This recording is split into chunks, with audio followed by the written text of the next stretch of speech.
ఒక వ్యక్తికి కోట్లల్లో అభిమానులు ఉన్నప్పుడు ఆ వ్యక్తి తప్పు చేసినా, ఒప్పు చేసినా ప్రశ్నించాలంటే ఎవరైనా సరే భయపడతారు. ఈ వీడియోలో మనము పవన్ కళ్యాణ్ గారిని ఒక చిన్న విషయం అడగాలి అని అనుకుంటున్నాను. ఎవడేమనుకున్నా పవన్ కళ్యాణ్ అభిమానులు లక్షల మంది నన్ను ట్రోల్ చేసినా ఇబ్బంది ఏం లేదు.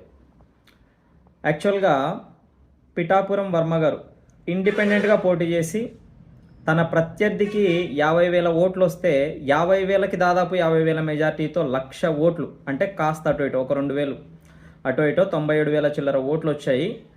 ఆ విధంగా పిఠాపురంలో పార్టీ సింబల్ అవసరం లేకుండా గెలిచినటువంటి వ్యక్తి వర్మ గారు.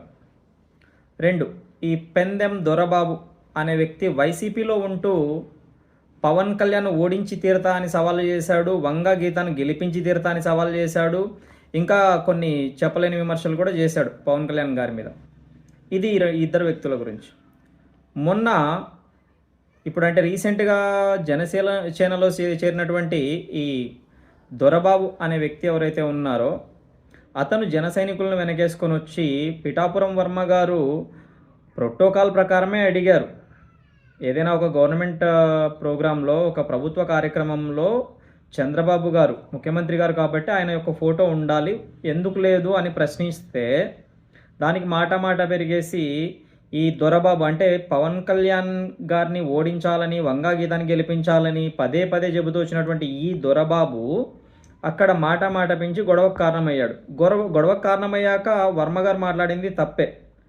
మేమేమి ఇక్కడికి దత్తతకు రాలేదు, 70,000 మెజార్టీతో గెలిపించాము, 70,000 మెజార్టీతో గెలిపించాము అనే మాట వరకు అయితే కొంతవరకు యాక్సెప్టబుల్. ఎందుకంటే 1,00,000 ఓట్లు పార్టీ సింబల్ అవసరం లేకుండా పొందినటువంటి వర్మ గారు, ఆయన వల్లే పవన్ కళ్యాణ్ గారు గెలిచిండకపోవచ్చు కానీ పవన్ కళ్యాణ్ గారి గెలుపులో కీలక పాత్ర మాత్రం వర్మ గారిది అని చెప్పచ్చు, ఎటువంటి డౌట్ లేదు అందులో. కానీ పవన్ కళ్యాణ్ గారిని ఇక్కడికి ఆయనలాగా మేము ఇక్కడికి దత్తతకు రాలేదు అనేది వర్మ గారు మాట్లాడడం 100% తప్పే.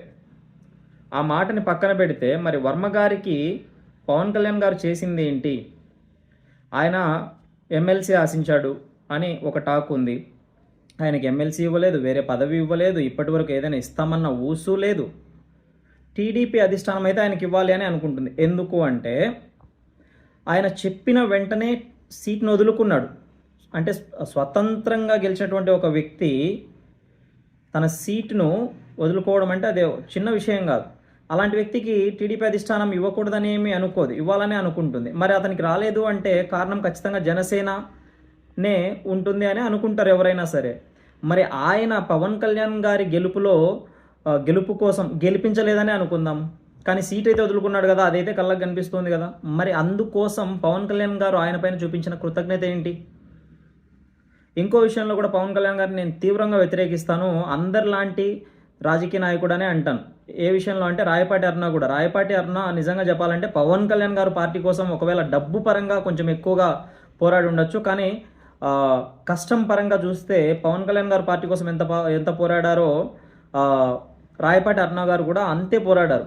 పవన్ కళ్యాణ్ గారికి ఫస్ట్ సీట్ అనౌన్స్మెంట్ వస్తే ఎమ్మెల్యే సీటు, రెండవ సీటు రాయపాటి అరుణ గారికి ఇవ్వాల్సింది. ఆమెకైతే తగిన న్యాయం జరగలేదు. నేను గమనిస్తున్నాను, గత 5 ఏళ్లుగా ఆమె చేసిన పోరాటానికి తగిన న్యాయం అయితే జరగలేదు. ఈ ఇద్దరి వ్యక్తుల మధ్య పవన్ కళ్యాణ్ గారు చూపించిన కృతజ్ఞత చూస్తే ఆయన కూడా అందరిలాంటి రాజకీయ నాయకుడే, ఆయన ఏమీ తేడా లేదు మిగతా రాజకీయ నాయకులతో పోల్చినప్పుడు అని నాకైతే అనిపిస్తుంది. ఇప్పటికైనా పవన్ కళ్యాణ్ గారు వీళ్ళిద్దరి విషయంలో న్యాయం చేసి, మీరు అందరిలాంటి రాజకీయ నాయకుడు కాదు, అంటే ప్రజల కోసం మీరు పోరాడుతున్న తీరు బాగుంది, చాలా మీకు ఇచ్చిన పంచాయతీరాజ్ శాఖని చాలా బాగా ముందుకు తీసుకెళ్తున్నారు, ఓకే.